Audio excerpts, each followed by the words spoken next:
بالله من الشيطان الرجيم. بسم الله الرحمن الرحيم. يا أيها الذين آمنوا لا تسألوا عن أشياء إن تبد لكم تسؤكم وإن تسألوا عنها حين ينزل القرآن تبد لكم عفى الله عنها والله غفور حليم. قد سألها قوم من قبلكم ثم أصبحوا بها كافرين. ما جعل الله من بحيرة ولا سائبة ولا وصيلة ولا حام ولكن الذين كفروا يفترون على الله الكذب وأكثرهم لا يعقلون.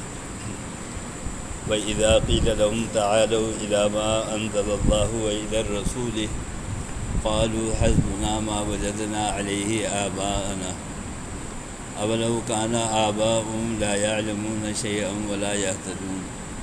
يا أيها الذين آمنوا عليكم أنفسكم لا يضركم من ضل إذا اهتديتم إلى الله مرجعكم جميعا فينبئكم بما كنتم تعملون.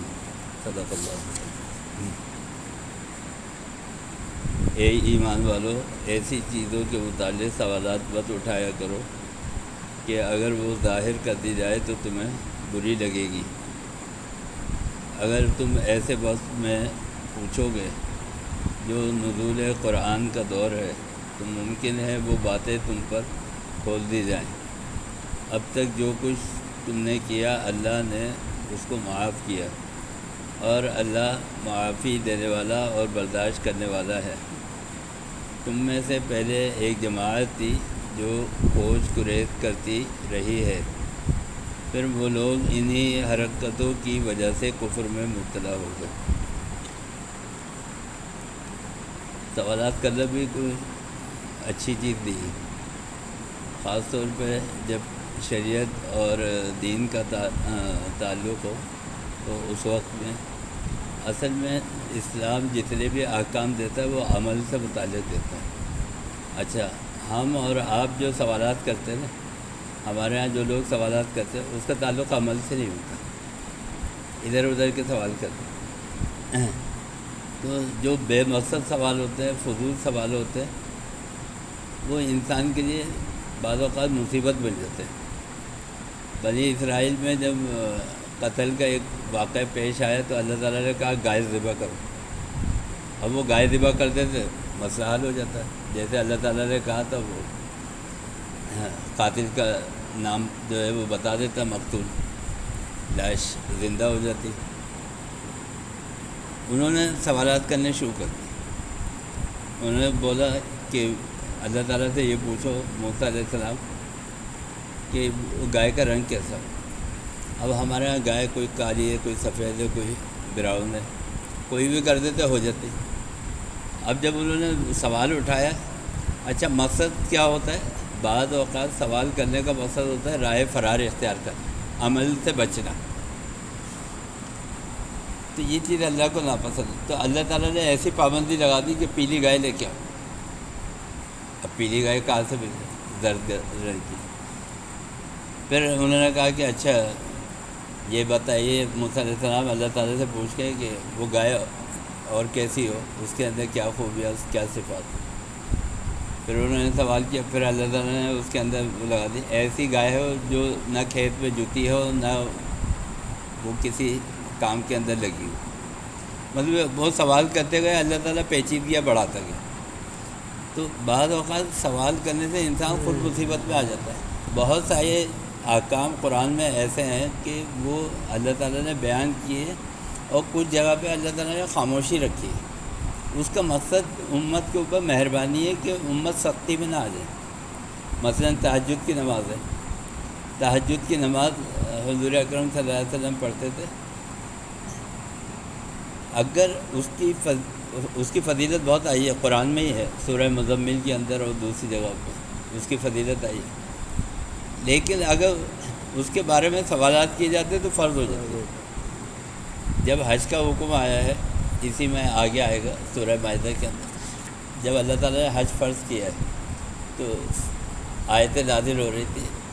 اچھا، جب وحی کا نزول ہو رہا نا، یہ ایسی بات ہے جیسے کوئی ایک مقرر بیٹھ کے بیان کر رہا ہے. اس وقت آپ کوئی سوال کر دے نا، یا کوئی ایسی بات ہو جائے کہ جس سے آدمی ڈسٹرب ہو جائے، تو وہ کیا ہوتا ہے، اس کا ذہن دوسری طرف ہو جاتا ہے، اس میں خلل واقع ہوتا ہے. تو وہی نازل ہو رہی ہوتی تھی، اور بعض لوگ کیا کرتے تھے، حضور صلی اللہ علیہ وسلم سے، یا رسول اللہ یہ بتائیے. صحابہ نے پوچھا جب حج فرض ہوا کہ یا رسول اللہ یہ سال میں ایک دفعہ کرنا ہے، اس میں تو نہیں بتایا قرآن میں. حضور صلی اللہ علیہ وسلم خاموش رہے. اس کے بعد پھر دوبارہ پوچھا یا رسول اللہ یہ سال میں ایک دفعہ کرنا ہے، پھر آپ صلی اللہ علیہ وسلم خاموش رہے.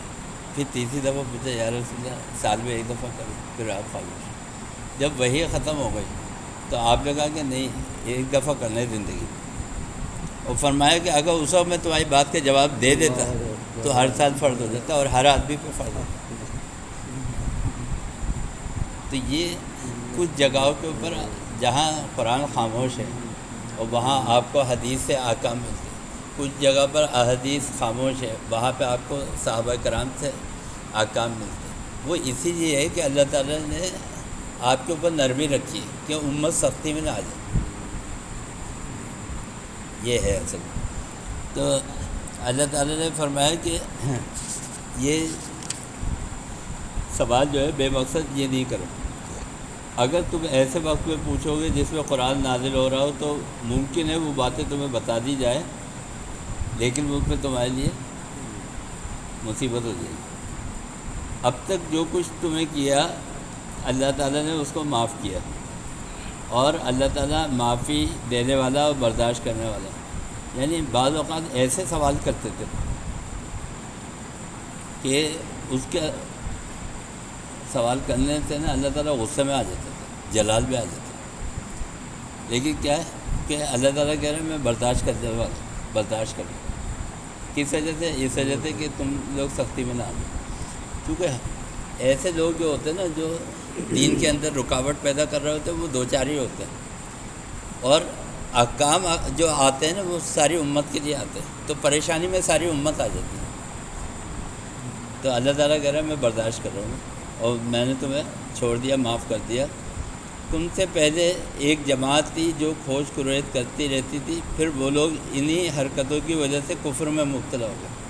اب جیسے وحدت الوجود کا مسئلہ ہے نا، اللہ تعالیٰ کے وجود کا مسئلہ ہے، اس پہ بہت سارے لوگ سوال کرتے ہیں اللہ تعالیٰ کیسا ہے، ہاں وہ کیا کرتا ہے، کس طرح کرتا ہے، تقدیر ہے، تقدیر کے متعلق لوگ سوال کرتے ہیں.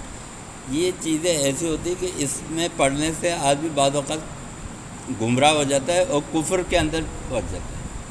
تو اللہ تعالیٰ کہہ رہے ہیں ایسا ہوا کہ بہت سارے لوگ اس سے پہلے کفر میں مبتلا ہو گئے، ان چکروں میں پڑے، کیونکہ بعض چیزوں کا تعلق عقائد سے ہوتا ہے، اور عقیدہ اگر خراب ہو تو آپ کے سارے عمل برباد ہو جائیں. اللہ تعالیٰ ہمیں اور آپ کو سب کو صحیح معلوم ہے قرآن کریم پڑھنا اور سمجھنا. اللہم صلی علی سیدنا وصلی اللہ تعالی علی خیر خلقہ محمد. السلام علیکم.